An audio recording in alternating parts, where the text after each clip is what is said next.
Well, we've had a bit of information from our colleagues at BBC Sport about why Diogo Jota and his brother were driving. Jota apparently had undergone minor surgery recently, so doctors had advised him against flying. Now, as a result, he was planning to return to Liverpool for pre-season training due to start on Monday by ferry.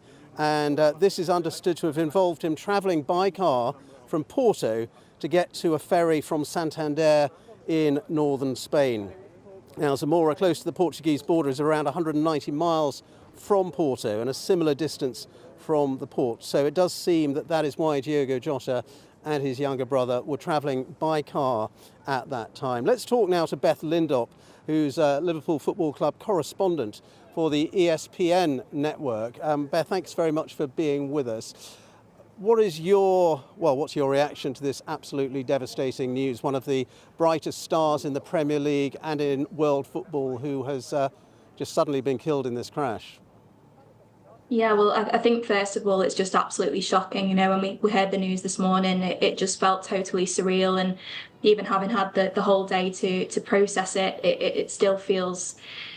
You still feel numb, really, because it's one of the first times that I can remember, certainly, where a footballer of this profile has had their career cut so horrendously short in this manner. So it doesn't quite feel real.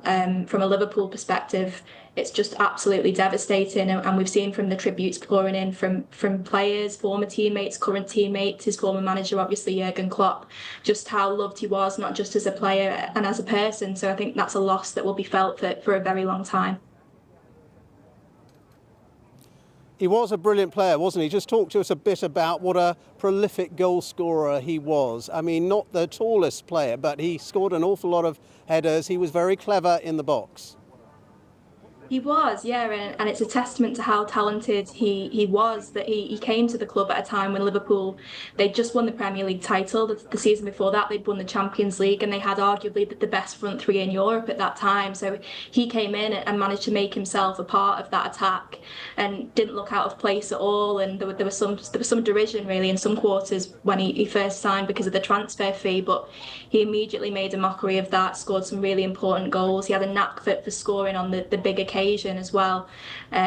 So yeah, a huge talent, as you say, great in the air, which you wouldn't think looking at him, but he was so good, and he was the sort of player, you know, even if he was having a quiet game where you didn't know what he'd necessarily contributed, he'd always managed to come up with a big goal and a decisive moment.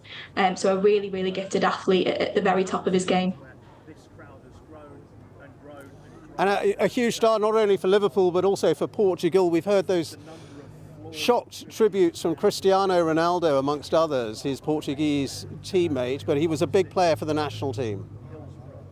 He was, yeah, and again, coming through it at a time where Cristiano Ronaldo, as you mentioned, was the ultimate star of that team, and so many other talented players in that Portuguese setup, but he was a key part of that team as well, which speaks volumes about his talent.